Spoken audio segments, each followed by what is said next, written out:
সংসদীয় গণতন্ত্ৰত এই ধৰণৰ আচৰণ কেতিয়াও গ্ৰহণযোগ্য নহয়।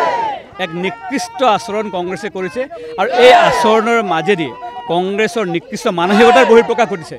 এই মানসিকতা এতিয়াৰ নহয়, ক্ষমতাৰ বাহিৰত থাকিলে যি ধৰণে উন্মাদৰ দৰে কংগ্ৰেছে আচৰণ কৰে। আজি 10-11 বছৰ সম্পূৰ্ণ সাংবিধানিক ব্যৱস্থাৰ মাজেৰে নিৰ্বাচিত হৈ অহা এগৰাকী প্ৰধানমন্ত্ৰী, সেই প্ৰধানমন্ত্ৰীৰ মাকৰ বিৰুদ্ধে ইমান কটু মন্তব্য কৰিব পৰা যিটো মানসিকতাৰ অধিকাৰী, এইটো কম বেছি পৰিমাণে প্ৰত্যেকগৰাকী কংগ্ৰেছৰ মনতে এই ভাৱটো আছে।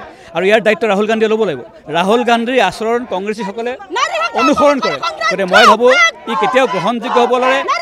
আমাৰ সনাতনী সংস্কৃতিত কেতিয়াও গ্ৰহণযোগ্য হ'ব নোৱাৰে। আমি ধিক্কাৰ দিছোঁ আৰু আহিব লগা দিনত অসম তথা ভাৰতবাসীয়ে ইয়াৰ প্ৰত্যুত্তৰ নিশ্চিতভাৱে দিব। তথা তেখেতৰ স্বৰ্গগত মাতৃক যি ধৰণেৰে কংগ্ৰেছে অশালীন মন্তব্য কৰিছে সঁচাকৈ দুৰ্ভাগ্যজনক। কাৰণ এগৰাকী স্বৰ্গগত নাৰীৰ প্ৰতি তেওঁলোকে যি ধৰণৰ অশালীন মন্তব্য কৰিছে, আচলতে দেশৰ প্ৰতিগৰাকী মহিলাৰ প্ৰতি, প্ৰতিগৰাকী নাৰীৰ প্ৰতি তেওঁলোকে মন্তব্য কৰিছে। এনেধৰণৰ মানসিকতা, নিজ মানসিকতা, ঠেক মানসিকতা কেৱল কংগ্ৰেছৰে হ'ব পাৰে।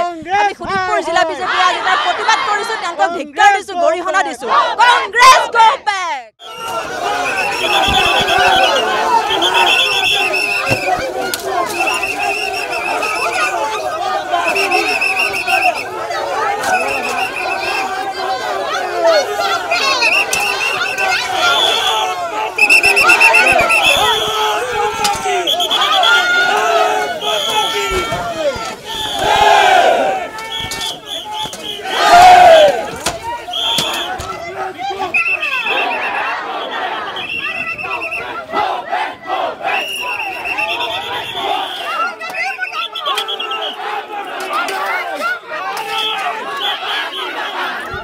সংসদীয় গণতন্ত্ৰত এই ধৰণৰ আচৰণ কেতিয়াও গ্ৰহণযোগ্য নহয়।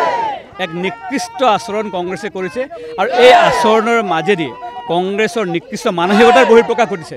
এই মানসিকতা এতিয়াৰ নহয়, ক্ষমতাৰ বাহিৰত থাকিলে যি ধৰণে উন্মাদৰ দৰে কংগ্ৰেছে আচৰণ কৰে। আজি 10-11 বছৰ সম্পূৰ্ণ সাংবিধানিক ব্যৱস্থাৰ মাজেৰে নিৰ্বাচিত হৈ অহা এগৰাকী প্ৰধানমন্ত্ৰী, সেই প্ৰধানমন্ত্ৰীৰ মাকৰ বিৰুদ্ধে ইমান কটু মন্তব্য কৰিব পৰা যিটো মানসিকতাৰ অধিকাৰী, এইটো কম বেছি পৰিমাণে প্ৰত্যেকগৰাকী কংগ্ৰেছৰ মনতে এই ভাৱটো আছে।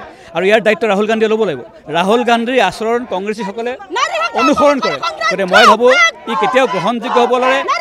আমাৰ সনাতনী সংস্কৃতিত কেতিয়াও গ্ৰহণযোগ্য হ'ব নোৱাৰে। আমি ধিক্কাৰ দিছোঁ আৰু আহিব লগা দিনত অসম তথা ভাৰতবাসীয়ে ইয়াৰ প্ৰত্যুত্তৰ নিশ্চিতভাৱে দিব। তথা তেখেতৰ স্বৰ্গগত মাতৃক যি ধৰণেৰে কংগ্ৰেছে অশালীন মন্তব্য কৰিছে সঁচাকৈ দুৰ্ভাগ্যজনক। কাৰণ এগৰাকী স্বৰ্গগত নাৰীৰ প্ৰতি তেওঁলোকে যি ধৰণৰ অশালীন মন্তব্য কৰিছে, আচলতে দেশৰ প্ৰতিগৰাকী মহিলাৰ প্ৰতি, প্ৰতিগৰাকী নাৰীৰ প্ৰতি তেওঁলোকে মন্তব্য কৰিছে। এনেধৰণৰ মানসিকতা, নিজ মানসিকতা, ঠেক মানসিকতা কেৱল কংগ্ৰেছৰে হ'ব পাৰে। আমি শোণিতপুৰ জিলা বিজেপিয়ে আজি তাৰ প্ৰতিবাদ কৰিছোঁ, তেওঁলোকক ধিক্কাৰ দিছোঁ, গৰিহণা দিছোঁ। Congress go back.